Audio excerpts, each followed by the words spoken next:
fucker. English. But yeah, no, we'll give it a rating. I'm okay with that. I'm okay with 4 for, overall for Scotland. Good. I've come to that Yeah, conclusion. we've come to that conclusion. If you like, you know, go to Scotland. It's nice. Go to Scotland. Instead of being English and going to Scotland, what you need to do is go to the cinema in Glasgow and see adverts for Scotland. Which is my favourite thing. They show them in Scotland. They only show them Visit Scotland. Visit Scotland. Yeah.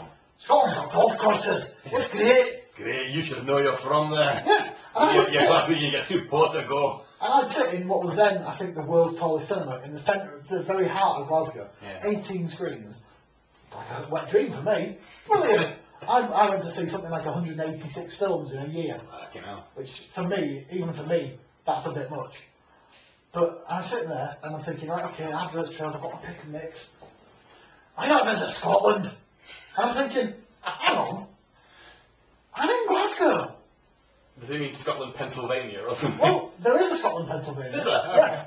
Because, I'll tell you the story once we finish this, but there is a Scotland, PA. And there's a film called that. You should look it up. It's a version of Macbeth, set in a fast food restaurant, which is why I like it. Right. James Cromwell's in it. There you go. That's me Rain Manning on you. But yeah, I sit there watching trailers and adverts, and all of a sudden there's a Visit Scotland advert. And me, being me, goes, hang on, I'm already in Scotland. Why are you advertising me to come to Scotland? It's like being in York and having visit York. Yeah. Well, because I live there. Well, I go to a cinema in York. Yeah, hang on. You've covered that. Yeah. Well done, your targeted market is working. I am in a cinema in York. But I sit in Glasgow and they just show these Visit Scotland adverts and think, okay, I'm assuming they're aiming at the people who came for the weekend for a stag night and got wankered, and then on Sunday afternoon missed their train and went, I'll go see a film. That's quite a small demographic. It's a very specific thing, yeah. But at least they're being catered for at last. Yeah, exactly. But I'm assuming they were aiming at that sort of market that were in Glasgow already and had come to Glasgow specifically because it's a city they'd heard of, and then went, well, we've got other stuff. Look, there are distilleries and there are nice fields and mountains and golf. Mostly it focused on golf, which I hate. But that's another thing I hate. Imagine that. But yeah, and that was it. And it just made me go, really? Surely you should be showing these in England. Yeah. Or Wales, or Ireland, or America. They've got loads of money. Yeah, They'll come and spend it. They're not going to come to Glasgow, they're going to go to Edinburgh. Edinburgh. Yeah, because it's pretty. They're not going to come to Glasgow, they're going to come to Glasgow, get off the train and go, oh fuck no. And go back. Because you get off the train in Glasgow, it's not nice. But Glasgow itself is nice, and we should probably stop talking now. Before they sort of, a new William Wallace comes to York to smash us. Yeah, well, I was more thinking because we've been going at this for like an hour. But yeah, before we get invaded again. Thank you for that. But no, that's sort of, I like those stories like America or Scotland. That's been the sort of dominant theme. Yeah, that's sort of the big events in my life, really. You know, Scotland. I went to spend some time in America. I moved to Scotland.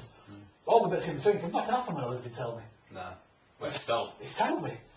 You know, it's my home and I love it and I will always love it. Think about the word sell and buy. It's very giving. Very, like, everything's gone away. It almost is like, right, you get to 19, Selby's past its date. You need to move. Yeah. If you still live in Selby after you're 19, life's kind of passed you by. Yeah. Sorry, Mum.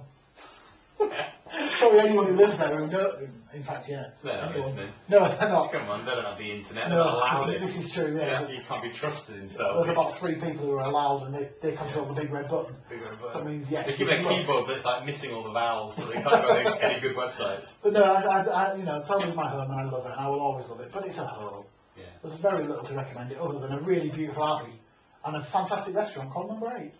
Which is not coincidentally owned by a relative of mine. Here we go. But it's a very nice restaurant and you should go there. Speaking of which, I promised I would plug my uncle's book. Yes. It's called Soldier Boy by Tim Clay. It's available from, and I've completely forgotten the website. I said this just as we started recording. Oh crap, I'm supposed to remember the website.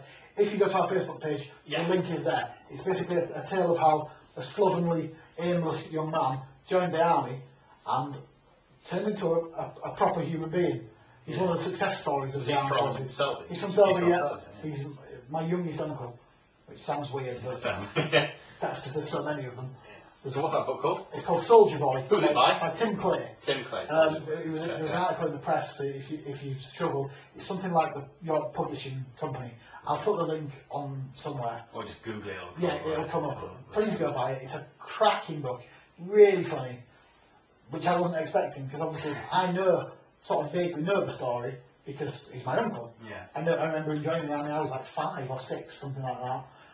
But I do remember him taking to it straight away. I remember everybody being dead proud, and it's a really sort of heartfelt, heartwarming story of a guy who sort of went, I don't really know what I'm doing.